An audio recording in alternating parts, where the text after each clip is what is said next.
नमस्कार, मैं हूं आपके साथ प्राची राठौड़। आप देख रहे हैं लोकमत भारत। बुलेटिन की शुरुआत करते हैं खबरों के साथ। नगरीय चुनाव के आरक्षण लॉटरी के बाद क्षेत्र में राजनीतिक गतिविधियां तेज हो गई है। इसी क्रम में राजकीय महाविद्यालय के सामने भाजपा के चुनावी कार्यालय का विधि विधान एवं मंत्रोच्चार के साथ शुभारंभ किया गया।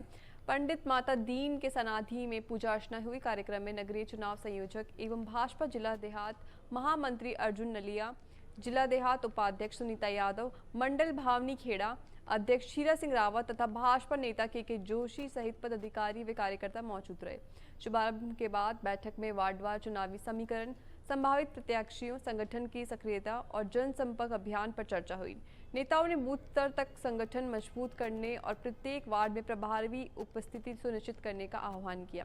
कार्यकर्ताओं से पार्टी की नीतियां और विकास का संदेश मतदाताओं तक पहुंचाने की अपील की गई।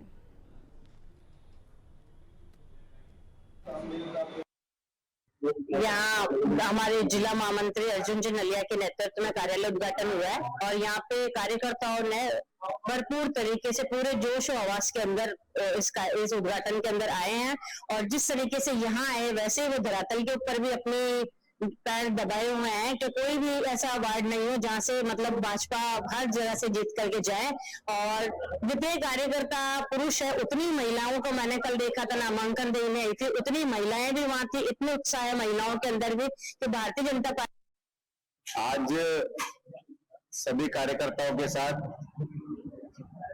हमने भारतीय जनता पार्टी कार्यालय का उद्घाटन किया है। और जब कोई भी हम कार्यक्रम करते हैं तो सबसे पहले गणेश जी भगवान को नोता जाता है। तो आज भगवान गणेश जी का हमने पूजा पाठ कर, सभी देवी देवताओं की पूजा पाठ कर हमारे कार्यालय का उद्घाटन किया है। और इस कार्यालय उद्घाटन के अंदर भारतीय जनता पार्टी के सभी कार्यकर्ताओं ने बड़े उत्साह के साथ भाग लिया है। आज हमने ये तय कर लिया है कि भाई अब हमारे बैठकर हम हमारी जो रणनीतियां तैयार की जाती है उन सबके। शाहबाद उपखंड के मामोनी स्थित राष्ट्रीय राजमार्ग 27 पर देर रात करीब 12 बजे भीषण सड़क हादसा हो गया। नाहरगढ़ से मध्य प्रदेश के डबरा की ओर जा रही पशु आहार से भरी पिकअप सड़क पर आई गाय से टकरा गई। टक्कर इतनी जोरदार थी कि पिकअप अनियंत्रित होकर सड़क पर पलट गई। हादसे में एक गौवंश की मौके पर ही मौत हो गई, जबकि पिकअप चालक पंकज और उसके साथी को गंभीर चोटें आई। दुर्घटना के बाद मौके पर लोगों की भीड़ जमा हो गई। दोनों घायलों को निजी वाहन से केलावाड़ा अस्पताल ले जाया गया, जहां उनका उपचार शुरू किया गया। कहाँ के हो? नाहरगढ़ के। और ये नाहरगढ़ से कहाँ जा रही शिवपुरी? नाहरगढ़ से जाती है अपने क्या नाम से ये डबरा। अच्छा, क्या है इसमें माल? इसमें तो कल है सर। रात के कितने बजे के आसपास एक्सीडेंट हुआ? शाहबाद उपखंड के गुडरमाल गांव में करीब 2.5 किलोमीटर लंबी कच्ची सड़क ग्रामीणों के लिए परेशानी का कारण बनी हुई है। बरसात में सड़क पर पानी, कीचड़ और गहरे गड्ढे होने से आवागमन मुश्किल हो जाता है। ग्रामीण कई बार सड़क निर्माण की मांग अधिकारियों के समक्ष रख चुके हैं, लेकिन समस्या का समाधान नहीं हुआ। इसी रास्ते से बच्चे पैदल ठिकावनी हाई सेकेंडरी स्कूल जाते हैं। सड़क खराब होने से उन्हें बारिश के दिनों में काफ़ी परेशानी होती है। वहीं एम्बुलेंस, किसानों और ग्रामीणों की रोजमर्रा के आवागमन पर भी इसका असर पड़ रहा है। ग्रामीणों ने सड़क निर्माण की मांग की है।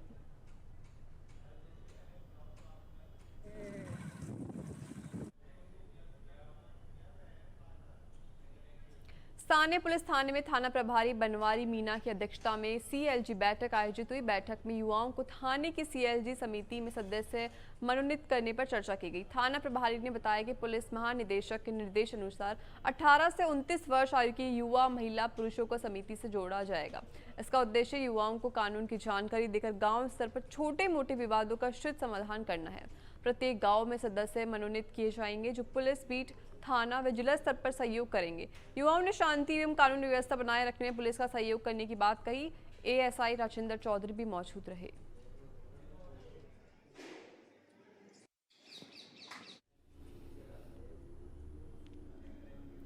सावर पंचायत समिति के गूल गांव में अवैध अतिक्रमण, अवैध खनन और भ्रष्टाचार के आरोपों को लेकर निवर्तमान पंचायत समिति सदस्य रविंद्र प्रताप सिंह राठौर शनिवार को पानी की टंकी पर चढ़ गए और विरोध प्रदर्शन किया।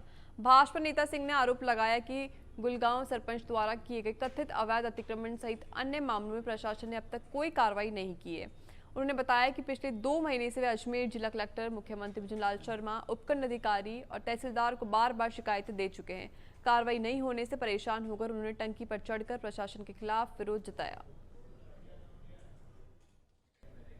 नसीराबाद के ब्यावर मार्ग स्थित रेलवे स्टेशन समपार फाटक पर करीब 40 करोड़ रुपए के लागत से बने ओवरब्रिज की सड़क उद्घाटन के कुछ महीने बाद ही क्षतिग्रस्त हो गई। करीब 6 वर्ष में तैयार हुए इस ब्रिज पर 3-4 महीने पूर्व आवागमन शुरू हुआ था, लेकिन कुछ ही दिनों में डामर उखड़ने लगा। सड़क जर्जर होने से हादसों का खतरा बढ़ गया। शुक्रवार को जांच दल मौके पर पहुंचा और सड़क के नमूने लेकर जांच शुरू की। पुलिया के दोनों ओर बैरिकेड लगाकर आवागमन बंद कर दिया गया है। वैकल्पिक मार्ग पर खराब होने से वाहन चालकों को परेशानी हो रही थी तथा रेलवे फाटक बंद होने पर लंबी कतारें लग रही है। जांच दल ने सड़क का पुनर्निर्माण करने का आश्वासन दिया।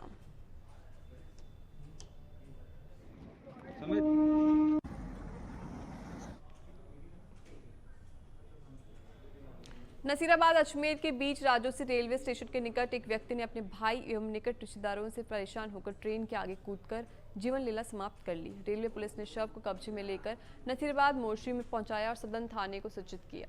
वहीं मृतक की पत्नी और साले ने मामले की जानकारी लेकर मामले में गिरफ्तारी की मांग कर रहे हैं। पुलिस मृतक के परिजनों को समझाइश का प्रयास कर रही है, लेकिन आरोपियों की गिरफ्तारी की मांग को लेकर परिजन मोर्चरी के बाहर डटे हुए हैं।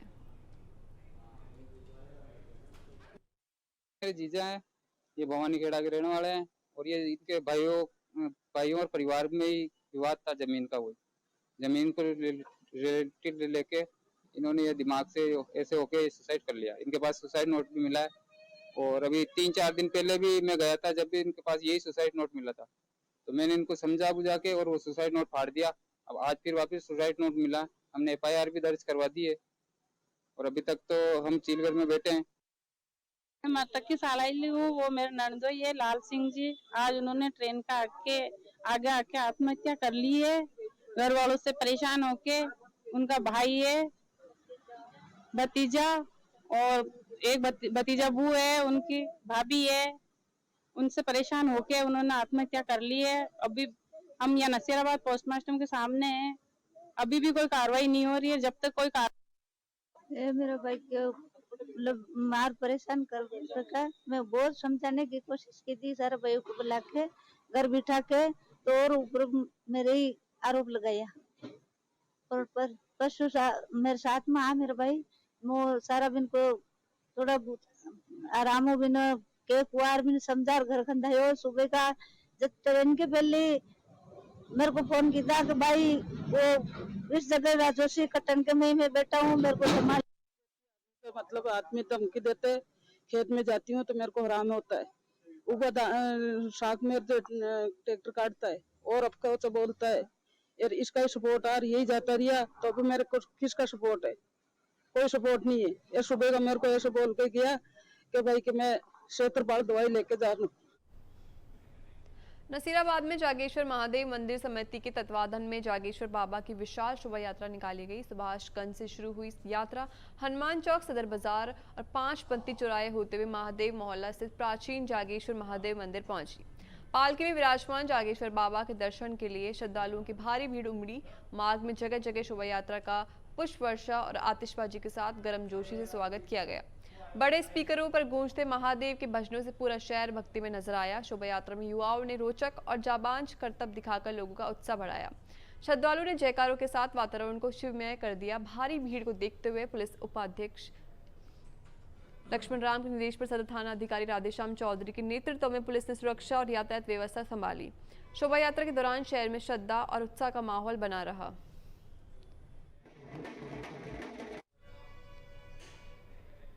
बिनाय थाना क्षेत्र के चापानेरी गांव में जमीन विवाद को लेकर एक युवक मोबाइल टावर पर चढ़ गया।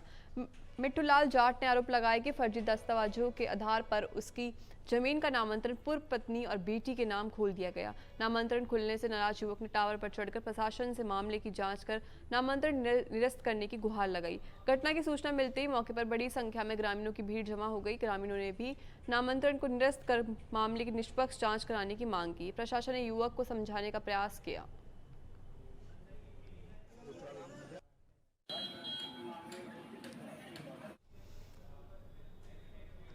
फिलहाल के लिए खबरों में इतना ही। देखते रहिए लोकमत भारत। नमस्कार।